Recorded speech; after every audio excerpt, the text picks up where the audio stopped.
Welcome back to my channel, guys. It's time for another anime first impression video, and yes, I'm in a car. I always do one of these, at least one per season. I'm surprised this is actually the only one that I've done so far this season, but I am going to be traveling more this week, so probably will do the few last ones on a vehicle. So anyways, it's gonna be on Food for the Soul, which is I haven't really researched a lot of it, especially right now that I'm at home or at computer. It's not really easy to look up the information, but genre wise it does seem like it is a foodie anime, or a food anime, and moe possibility, in the sense of it's female characters, mainly cute girls doing cute stuff. Just it's what it seems like it is. So before anything, guys, if you haven't done so by now, make sure you subscribe to my channel. Give some love by commenting, liking, and sharing. Time of recording, I think we're like 3 people, maybe 4 people away from reaching my now current milestone. So it's a small milestone, but it's still like, you know, every 100 subscribers that I hit is another success that, you know, for a small YouTuber like me who doesn't really do it to pay bills. You know, if it did, great, but it doesn't. I don't get anything out of this other than it being a hobby and me enjoying talking about anime to a camera. So just, it is what it is. So do subscribe, and that helps the channel, but it also will help you find what you should be watching this season. We are in the 3rd week. It was technically the 2nd week of the season. We'll be talking about a lot of the series next week, me and Arceus and his girlfriend Brittany, so make sure you follow that live as well. So okay, Food for the Soul. We follow, so there's kind of like 2 stories going on at the same time. The first story is the protagonist, I guess. She is kind of she's a little bit socially inadequate. Is that the word? She's socially awkward. She doesn't know how to approach people, so on and so forth. And because of it, she kind of does her things on her own. She is in this new school, and she hasn't really chosen a club or anything like that. She goes home. She prepares her own meals.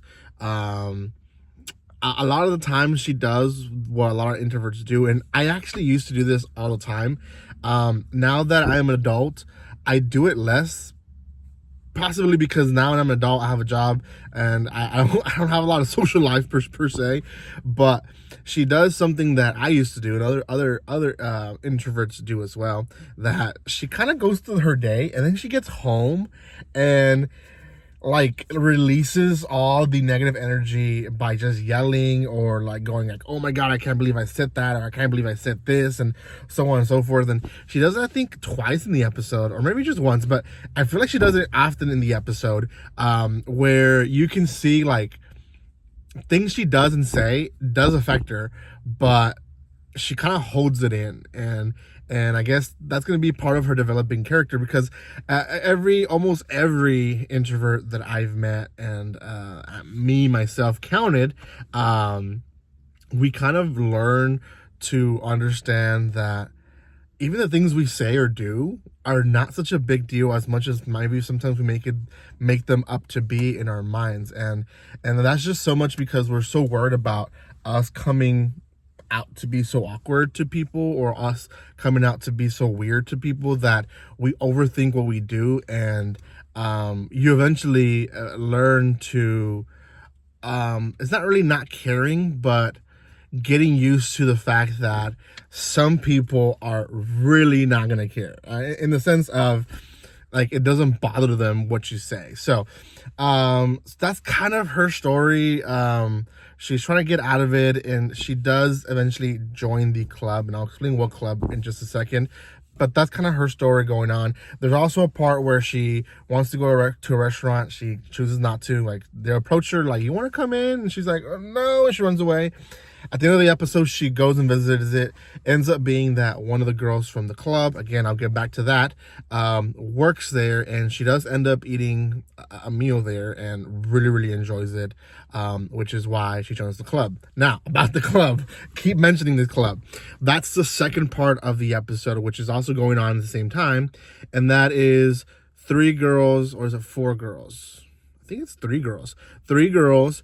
They're pretty close to each other. They're forming a club, but they keep being rejected because they don't have enough members. So they're looking for members. They've asked all their friends, they've asked all their acquaintances, and everyone either has a club or can't do it or doesn't want to do it.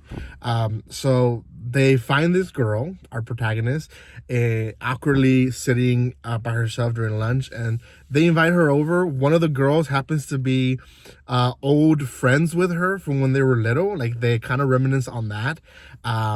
She always remembers that she kind of like was the one pulling her to do stuff, but she doesn't really want to push her. Like, and again, it's almost a natural reaction. And again, they ask, she says, no, I can't. And they go on with their day. Like, they would have wanted her to do it, but that, there's not so much that she could have said. So they just kind of like, okay, well, we'll move on to the next person, right?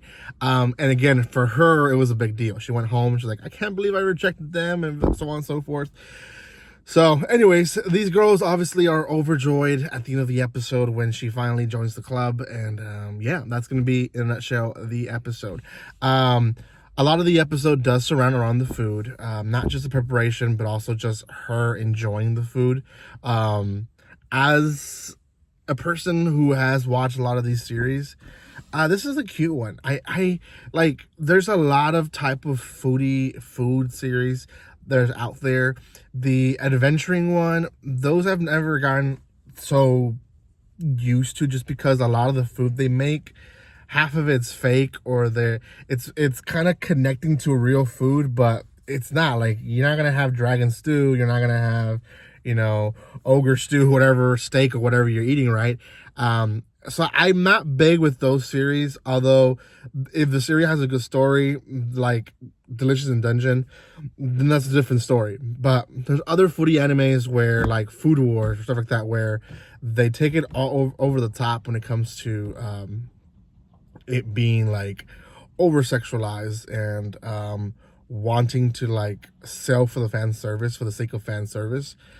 Those I as well am against. So appreciated this series, to be honest, for just what it is. So to go check it out. I think it's a great series. I think a lot of you guys will end up liking it. I think it won't be top 5 for a lot of people, but it will be a series that some of you guys will enjoy and remember. So thank you guys so much for watching this. If you haven't done so by now, subscribe to my channel, and I'll see you next time. Like always, don't be strangers. See you guys.